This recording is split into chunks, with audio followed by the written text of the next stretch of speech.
My dear friends, last week we met Jacob and Esau in the Torah. This week, the story continues with the birth of the 12 tribes in Genesis 28 to 32. In the Torah portion known as Vayetze, and he went out, referring to Jacob going out from Beersheba and falling asleep somewhere in the Negev, near where many of you have journeyed with me or Rick in Israel. When Jacob wakes from his dream of angels and blessings, he says what many of us have experienced in the least likely places. In moments we hadn't planned, as Rabbi Wollner said, Jacob says, God is in this moment, in this unlikely place, and I wasn't aware of it until now. That's the phrase you hear talked about most on this Shabbat, but not tonight, because there's another equally imperishable and overlooked phrase that appears as our Jewish family grows. We round out the matriarchs this week not only with Abraham and Sarah, Isaac and Rebekah, but this week, Jacob, Rachel, and Leah. Jacob works for his uncle Laban 7 years to marry Laban's daughter, Rachel. But instead of getting Rachel on the wedding night, Uncle Laban deceives Jacob and substitutes daughter Leah for Rachel. To resolve Jacob's anger at what has happened, Laban also offers daughter Rachel in exchange for Jacob's promise to work another 7 years. Meanwhile, Leah bears 4 sons, Reuben, Simeon, Levi, and the one for whom the name Jew is derived, Judah, which means to be thankful. That's what Jew means. When Jacob finally marries Rachel, he's waited 14 years. She also wants kids, but she's unable to bear a child. So she gives Jacob her maid as a concubine, Bilhah, and 2 more kids are born, the tribe of Dan and Naphtali.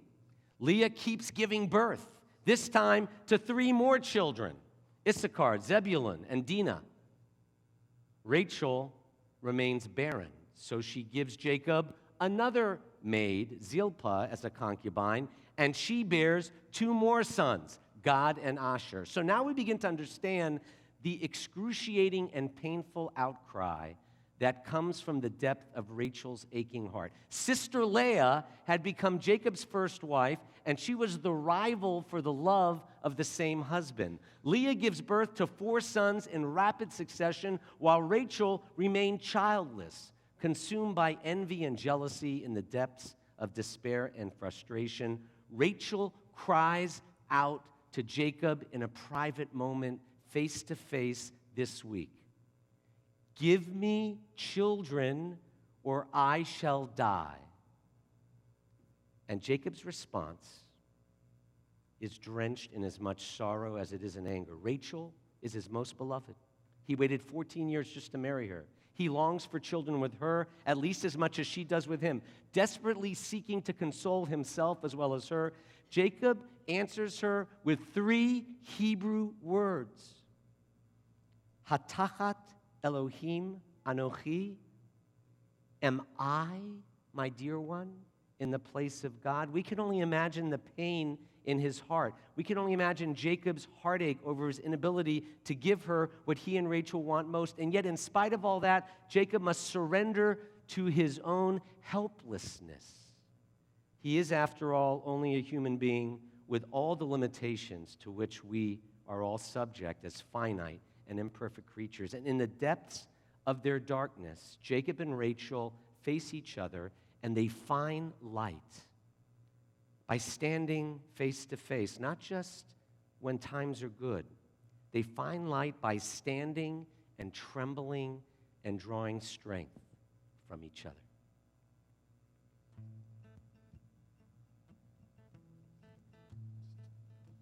Oh, oh, oh, oh, oh. That's your word. Whoa, whoa, whoa, whoa, whoa.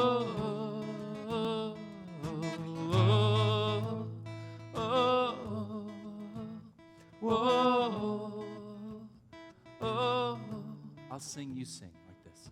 Here, Here I am. Here I am, Here I stand. here I stand. Here in front of you I tremble. We share these words. Share this time. Share this holy space in our lives. When the light shines above and from behind. Da livnei mi. Mi ata omed, da livnei mi. Mi ata omed, oh, oh, oh, oh, oh,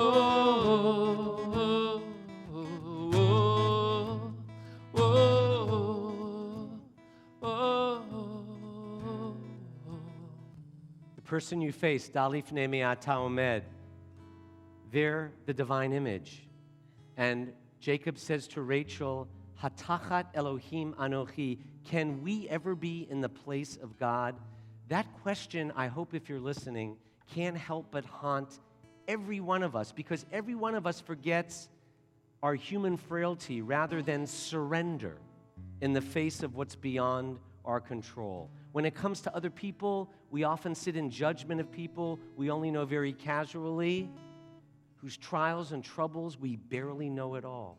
The sages of Judaism cautioned us never to judge another human being until you find yourself in that person's same predicament, until we understand the fears and frustrations, the hopes and hungers, the broken dreams and unattainable goals that person may have faced. And only God alone can perform that task, says Judaism, who, as the Torah teaches, sees into our hearts. And yet all of us, man, woman, and child, are quick to find fault and rush to judgment. We barely and rarely pause to ask, Hatachat Elohim Anochi, am I really God?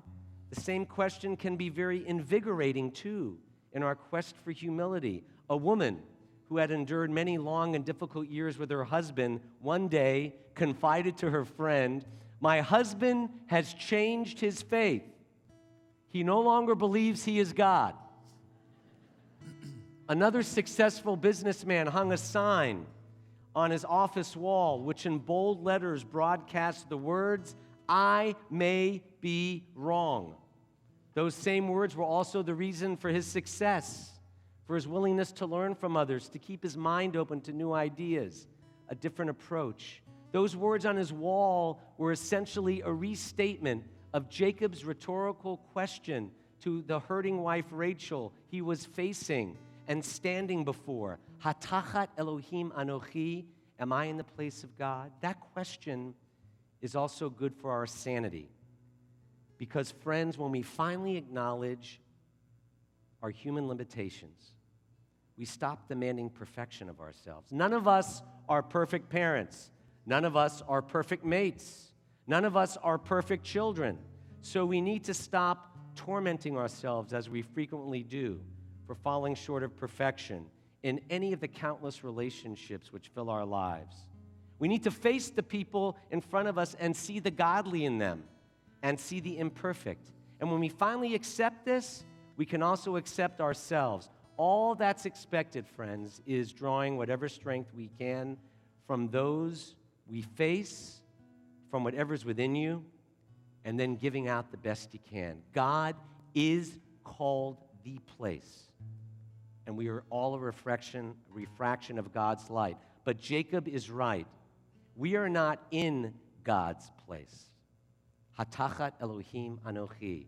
We are placed here, you and me, blessed to have each other, moving through life step by step, face to face, climbing together, holding each other even when we fall. God of Abraham and Sarah, Isaac and Rebekah.